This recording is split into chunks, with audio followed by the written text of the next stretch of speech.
Dans le cadre de la semaine de la reconversion professionnelle, on retrouve Astrid Guépin pour une interview spéciale reconversion. Astrid vit plusieurs vies en même temps, mais aujourd'hui c'est son poste de salarié qui nous intéresse. Toi, c'est un témoignage un peu spécial par rapport à la reconversion parce que tu n'es pas une reconvertie, mais par contre, tu côtoies de très près des personnes qui le sont. C'est ça. Alors, est-ce que tu peux nous dire qui ? Alors, donc moi, dans mon métier, déjà, je travaille avec des personnes qui, quelquefois, se reconvertissent, puisque je travaille donc avec des personnes qui vont chercher du travail, mais quelquefois, c'est l'occasion pour eux d'une reconversion. Okay. Voilà, déjà, dans mon travail. Et puis, après, près de moi, mon mari, qui s'est reconverti 2 fois. Donc... Ok, alors par quel dossier on commence ? Ce que tu veux. Parlons déjà du boulot. Donc, toi, tu bosses dans une boîte qui accompagne les gens qui sont... qui quittent leur boulot qui ont été licenciés économiques. Okay. Donc c'est pas du tout volontaire, donc c'est ça qui est pas évident. Ok. Donc du coup, c'est quoi les difficultés liées au fait que ça soit pas volontaire ? Alors en général, par rapport à la reconversion, ceux qui ils ont été licenciés mais ils veulent se reconvertir, donc ils voient vraiment un peu en positif. En général, ceux-là, ça va, ils vont quand même globalement bien, puisque pour eux, finalement, c'est l'occasion de rebondir et d'aller chercher un métier qui va leur plaire plus finalement. Ok. Et donc toi, tu les aides à essayer de voir quel métier ça peut être, parce que j'imagine qu'il y en a qui ont peut-être déjà une idée depuis longtemps et pour qui ça va être l'occasion de basculer vers autre chose, mais d'autres qui arrivent comme un peu quand on est au lycée où on se dit mais je sais pas qu'est-ce que je vais pouvoir faire de ma vie. Ouais, voilà. Ouais. Donc là, moi aujourd'hui, dans ce que je fais pas des bilans de compétences, mais j'ai travaillé dans les bilans de compétences aussi, mais aujourd'hui je ne fais pas ça.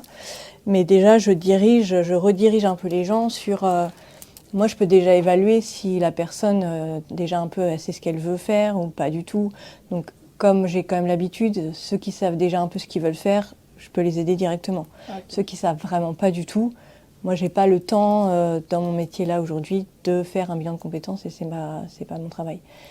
Mais ceux qui savent vraiment pas, qui savent juste que c'est pas leur truc, ce qu'ils faisaient déjà avant, là, c'est un bilan de compétences qu'il faut faire dans ce cas. Ok, d'accord. Donc, et alors, pour ceux qui savent ce qu'ils veulent faire, il y a un point commun entre tous ces profils-là ou Oui, non, il y a de tout. Il y en a qui, finalement, ils pensaient déjà à quelque chose et puis ils ont pris un job plutôt alimentaire. Et puis, du coup, c'est l'occasion pour eux de retourner vers quelque chose qui était plus qui leur correspondait. Ou ça peut être qu'ils ont envie, par exemple, d'être entrepreneurs. Ça peut être qu'ils ont envie de... faire quelque chose qui leur plaît, quelque chose de plus créatif, tout existe. Et t'as des nouvelles après, un moment après, pour savoir qu'est-ce qu'ils deviennent ça dépend des gens, mais globalement pas trop. Ouais, ok, d'accord. Ouais, donc tu peux pas savoir un peu ce qu'ils sont devenus. Non, moi plutôt j'ai le avant et le pendant, mais j'ai pas le après. Ok. Il y a quelque chose qui est difficile pour ces personnes-là qui sont en reconversion et qui changent complètement de métier. C'est un peu l'inconnu, quoi. C'est un peu le saut dans le vide parce que tu sais ce que tu quittes, tu sais pas où tu vas. Sauf c'est un espèce de rêve, mais concrètement parlant, financièrement et tout ça, tu sais pas trop, quoi. La formation, donc moi je leur donne le plus d'infos possible sur justement la formation, le salaire qu'ils pourraient avoir en tant que débutant, parce que tu recommences à zéro en fait. Donc même s'il y a souvent, moi là où je travaille, c'est sur les liens. Tu as quand même des compétences que tu peux retrouver dans certains métiers, etc. Donc il faut vraiment qu'ils se raccrochent à ça finalement, parce que c'est leur sécurité, c'est ce qu'ils connaissent déjà, c'est juste ça. Et qu'ils recommencent entre guillemets à zéro. Alors après, c'est quelque chose qu'ils vont aimer, etc., qui va plus leur parler. Donc souvent, ça les booste. Mais c'est quand même un truc où il faut être vraiment solide quand même. De se reconvertir, c'est pas forcément évident, quoi. C'est quoi la chose qui te plaît le plus dans ton boulot ? C'est ce côté-là. Il y a quelqu'un qui rentre dans ton bureau, tu sais pas ce qu'il va faire, tu sais pas ce qu'il te dit.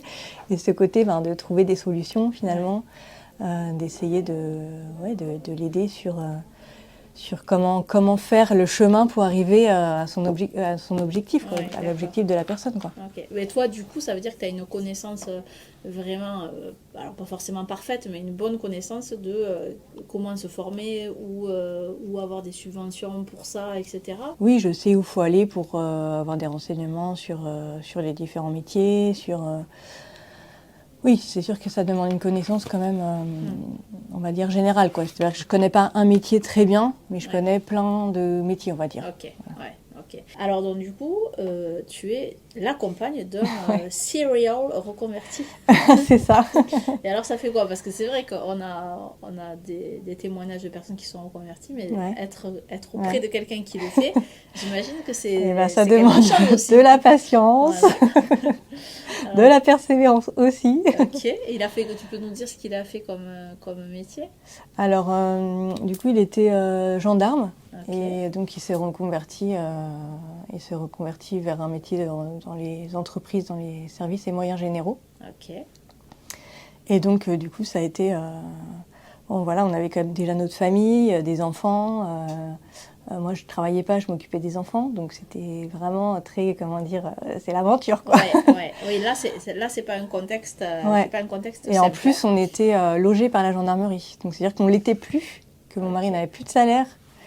Donc c'était très très chaud. Oui, donc en plus il passe d'un boulot qui est clairement hyper sécurisant, quoi. Hyper sécurisant à quelque chose où ça l'est plus. Ouais, donc pendant une année il a fait une formation, donc voilà, il partait à l'autre bout, on était en région parisienne, à l'autre bout de la région parisienne pour faire sa formation. Okay. Donc le week-end il était claqué, il fallait qu'il travaille, il était fatigué. Ah là là. Donc voilà, c'est sûr que pendant un an c'était chaud.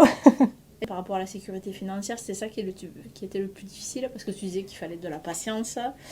Sur le fait que la personne, le conjoint, il n'est pas disponible, quoi. Du coup, il est à fond sur sa formation, ça dure qu'1 an, donc il faut savoir que voilà, la personne qui se reconvertit, elle est à fond dans son truc. Voilà, c'est du condensé, quoi. C'est-à-dire qu'en général, c'est pas des formations longues, mais du coup, ça impacte toute la vie, quoi. Parce que la personne... Il faut vraiment qu'elle soit concentrée sur ses cours, son travail, après sa recherche d'emploi. Donc c'est vraiment...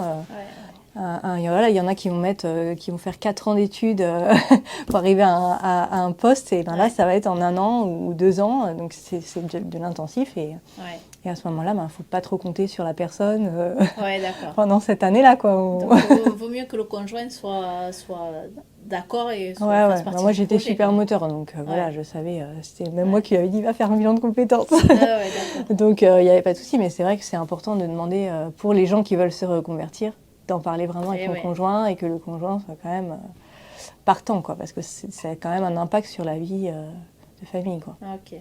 Ok. J'ai juste une dernière question. Je ne sais pas si tu auras de réponse, mais par rapport à toutes les personnes que tu as observées en reconversion, que ce soit ton mari ou des gens dans ton travail, est-ce qu'il y a un conseil que tu pourrais donner ou quelque chose que tu as observé et qui est commun à tout le monde, ou voilà, un conseil, quelque chose, une belle parole?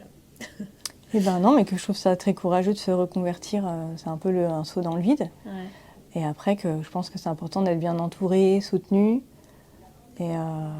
Et d'en parler, quoi, d'en parler autour de soi pour être soutenu, peut-être rencontrer des gens qui ont aussi déjà fait, pour se sentir pas seul au monde, parce qu'il y a aussi des gens qui peuvent, autour des personnes qui veulent se reconvertir, dire non, t'es fou, ne fais jamais ça, etc. Donc c'est super, c'est un super projet, mais après je pense que voilà, faut faire attention d'être bien entouré et soutenu et d'aller jusqu'au bout, quoi, parce que c'est pas toujours évident, quoi. Ok. Super conseil, merci beaucoup. Avec plaisir.